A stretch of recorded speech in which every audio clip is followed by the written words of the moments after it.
আমরা এখন যেখানে আছি গতকাল রাতে এখানে বাঘ এসেছে, আর বেশ ভালোভাবে, মানে একটা দুটো না, বাঘ যে গেছে হাঁটাচলা করেছে এখান দিয়ে সেটা পুরোপুরি প্রমাণ আছে তার পাগমার্কগুলোর জন্য। আর সেটাই আমরা এখন দেখছি। আর এই আশেপাশেই হয়তো বাঘ আছে, কারণ পায়ের ছাপগুলো একদম টাটকা, মানে ভাটা পড়েছে তারপরে হেঁটে গেছে।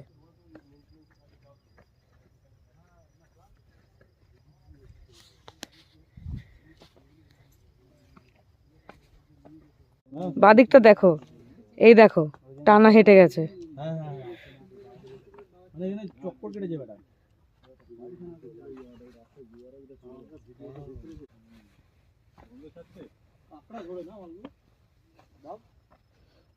এই দেখুন, এইটা বড় বাঘের পায়ের ছাপ হবে। এই পায়ের ছাপটা বেশ বড়।